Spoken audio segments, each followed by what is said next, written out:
हम मीनू झा प्रणाम करै छी सब मिथिलावासी के।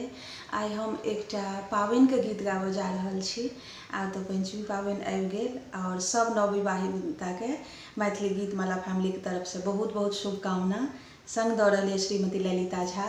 धन्यवाद। जय मिथिला, जय मैथिली। धिया पावनी पूजो आजो जनम